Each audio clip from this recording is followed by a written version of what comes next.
Welcome to Digital Marketing Musings. Each episode, we choose a different expert to discuss the latest and greatest in digital marketing. Today, we're interviewing Jayme Gehrke about customer loyalty, particularly as it relates to the cookieless future that we've talked so much about and the need for rich first-party data collection. I'm Gaia Reed. And I'm Andrea McCartney. And this is Digital Marketing Musings.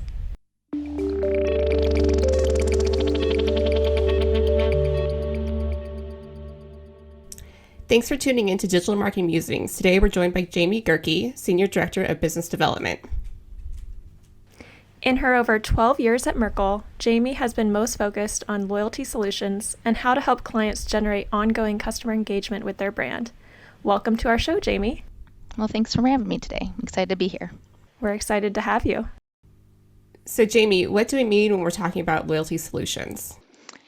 When we talk about loyalty, there's a wide variety of different solutions out in the marketplace. And I think a lot of marketers and consumers think of your more traditional points-based loyalty programs, right? You go, you buy a product, and you get points, and then you can, earn those points and redeem them for prizes. But I would say within the last, few years, we've definitely seen a shift where it's not about just rewarding your members for making purchases, but it's also about rewarding your members for doing, specific activities and behaviors that you want them to do, and really kind of like in a more authentic way. So, things like signing up for your email CRM program or answering survey questions, getting them to engage with you socially, and then the benefit really is for the consumer, they're completing these activities and behaviors, they're getting points and rewards, but for the brand, the brand is really being able to collect that first party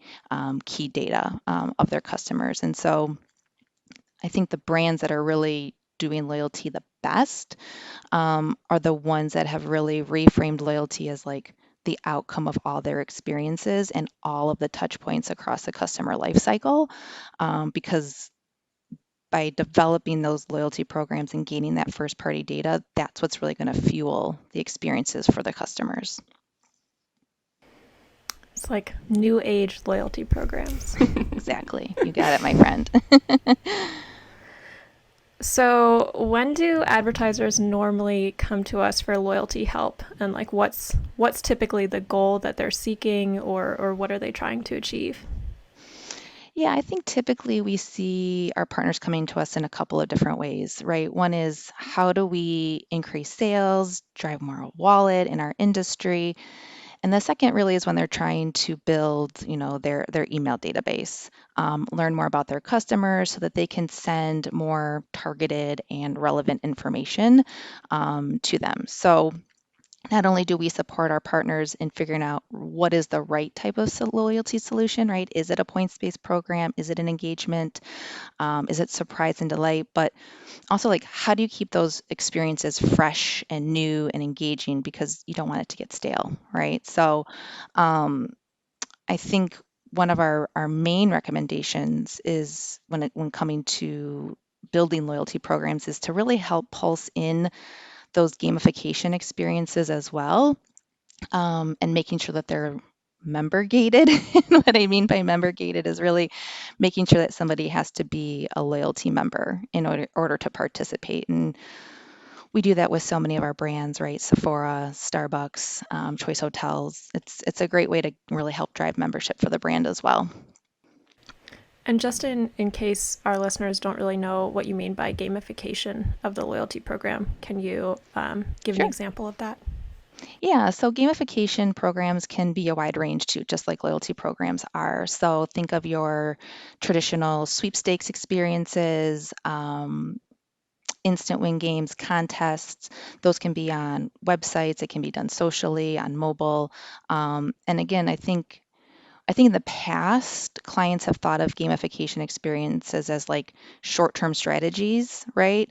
But now, really, the best marketers are reconsidering them and trying to weave them more into their larger digital and data transformations, because again, that's where consumers are really giving that first-party data up when they want to experience and engage with one of those gamification experiences. Super interesting, especially as a long-term strategy. Cool. So We've been talking a lot about loyalty, and especially in the context of the upcoming third-party cookie deprecation, especially with Chrome coming up in 2022, or the changes to Chrome coming in 2022. Are there any challenges that loyalty programs are facing related to like legislation bills that are even passed around consumer privacy? And if so, what are the things that advertisers should be preparing for? As these large tech companies are shifting away from the third-party cookie, brands and organizations, they're going to start losing that way they track customers' activities, right? So today, they use that third-party data to know who I am, where am I spending my time, what am I engaging with?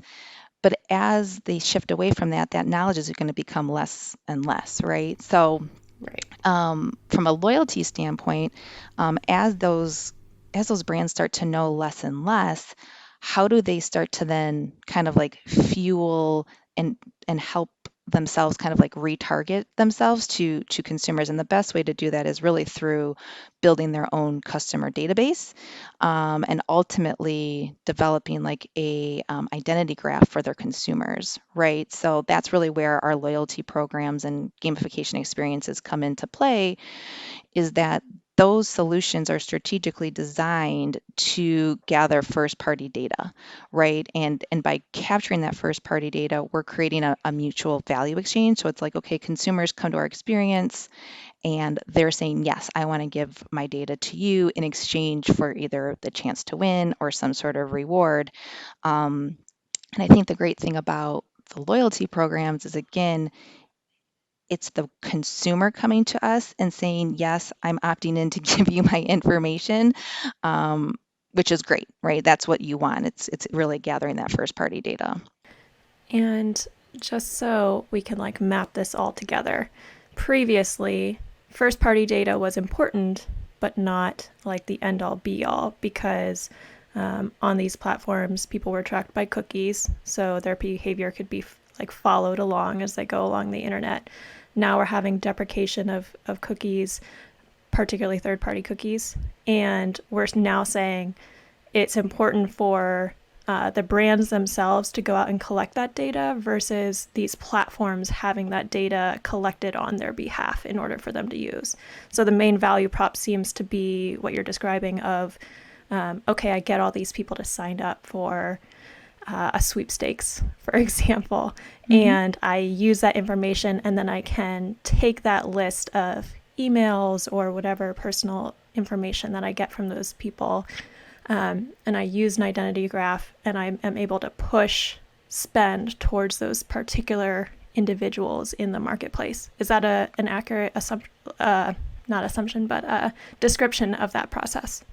Yeah, I think you're spot on, right? And so, as we're developing these loyalty programs, Jayme Gehrke is registering, right? And then as I engage with the loyalty solution, you're knowing what I'm purchasing, right? But then we also will layer in, like I said, those other activities and behaviors like survey questions. So you can now know, Jayme has 3 daughters, this is where she lives, this is what she's interested in. So instead of just marketing to the masses, you can specifically target me and know what my likes or dislikes are, and to have that more one-to-one communications with me versus just sending me everything and anything and everything. Okay.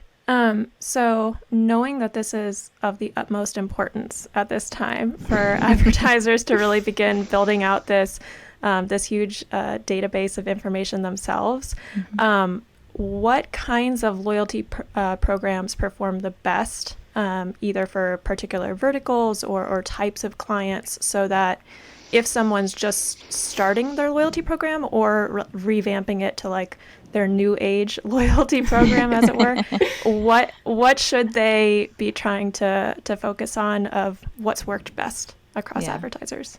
Sure. Yeah, I like that new age loyalty program. I might take that back to the team. You can make that a catchphrase within the industry. Yeah.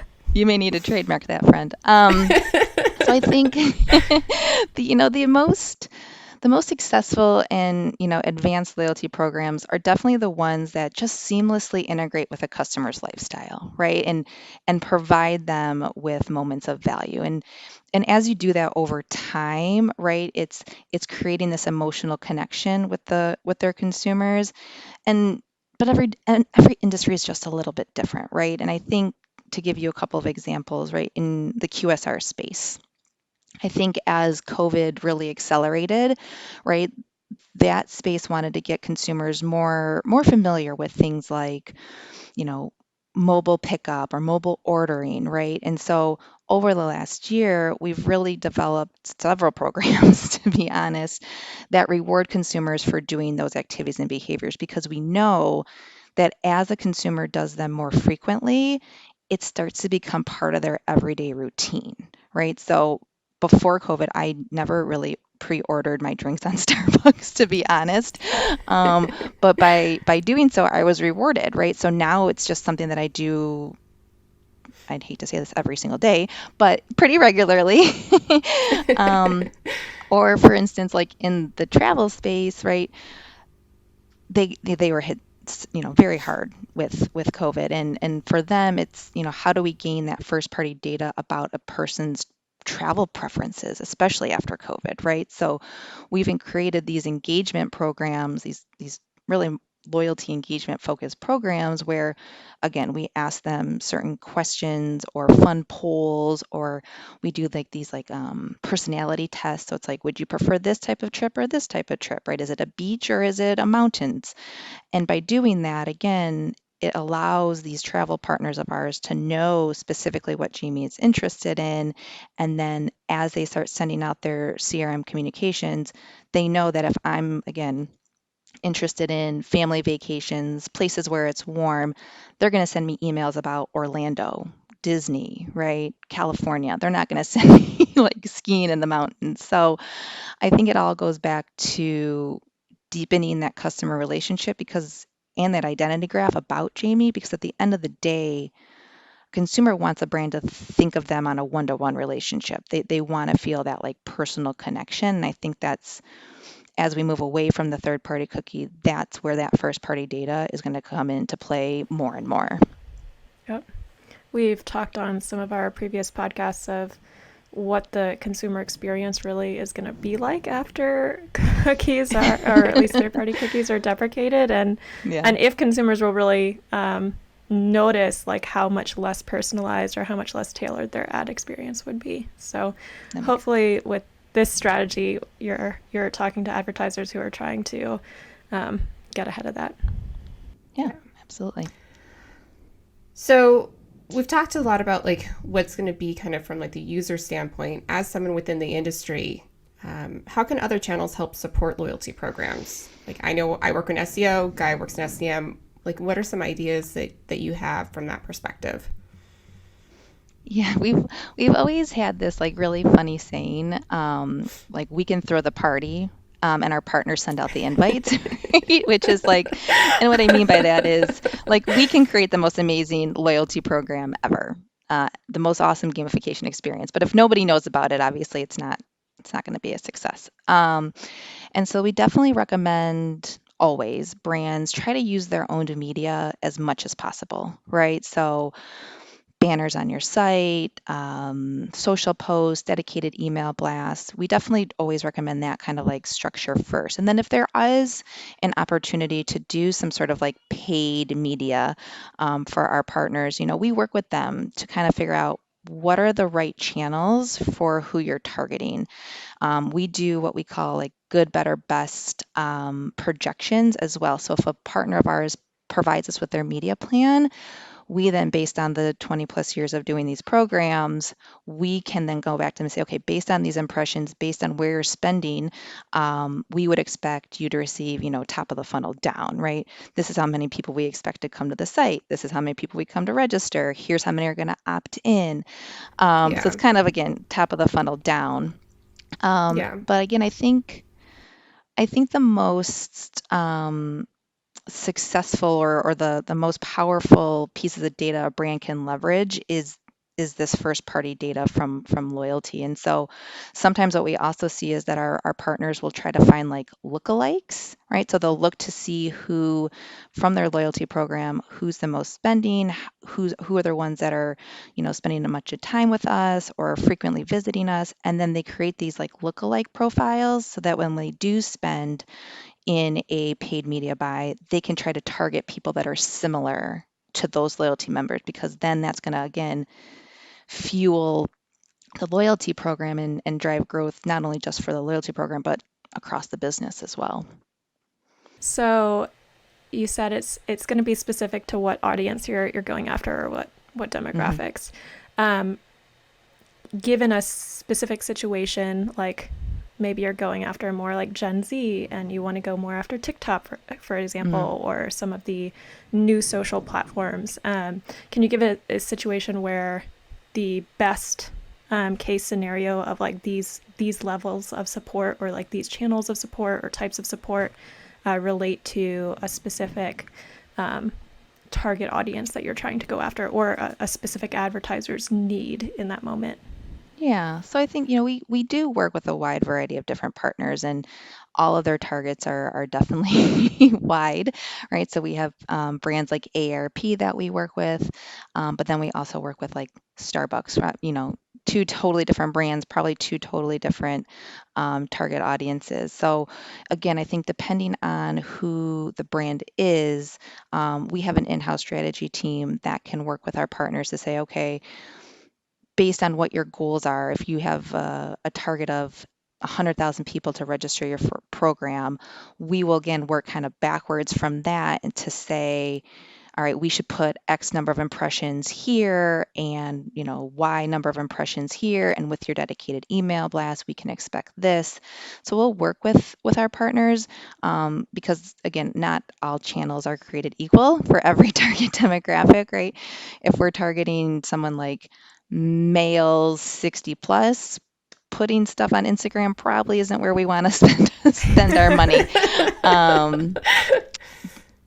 Not to be judgmental, but that's probably not the recommendation Probably that a we would go with. But small demographic. yeah, exactly. So again, we'll work with our partners on that just to make sure that we want their media spend to be them to get the most ROI out of it as they can. So we definitely have those benchmarks and guidance that we'll provide our partners when it comes to making sure that they're placing media in the right spots based on who they're targeting. Yep, that makes sense. Um, any final tips or takeaways for businesses and advertisers who are looking to build up their loyalty programs and accordingly their first party customer data set? Yeah, I think when building loyalty programs or gamification experiences, like I mentioned earlier, you really need to make sure that there is a true mutual value exchange and that you're giving your consumers a reason to engage with this program, right? Um, we see sometimes our partners come to us and they're like, well, we think we should give away X, or maybe this should be the reward structure. And we'll do an analysis on it. But what we have found is that when you have some sort of like large reward, that's really what's going to capture someone's attention, right? Something aspirational. But then layering on the element of making sure that people feel like they have a really good chance of getting something and getting something soon, I think is really, really important. I've been part of loyalty programs myself where I'm like, oh my gosh, am I ever going to get a reward? Like, I've been doing this forever. Um, so we definitely want to make sure that people feel like they have a high chance of engaging and getting something for that. And over the past year, we just had our Merkle loyalty barometer report release, but over the past year, there was a 6% increase in consumers who said, it is super important for me as a consumer that a brand recognizes them on either their past visits or recognizes me as like an individual person. Again, it's going back to that, making sure you're not marketing to me to market to me, you're marketing to me in my specific lifestyle in this chapter of life. So again, I think being able to like weave these experiences in seamlessly allowing the brands to collect that first party data and developing that like more personalized relationships is what separates really successful loyalty programs versus loyalty programs that, people kind of forget about. That totally makes sense. Very cool. Well, that's it for this episode of Digital Marketing Musings. Huge thanks to our guest, Jayme Gehrke, for joining us today. Stay in touch and let us know what you want to hear about next by emailing us at digitalmarketingmusings@merkleinc.com. Also, if you've not already, please hit that subscribe button and rate and review us. It helps others find us, and please be sure to tell your friends about the show. Until next time, I'm Andrea McCartney. And I'm Gaia Reed. Bye.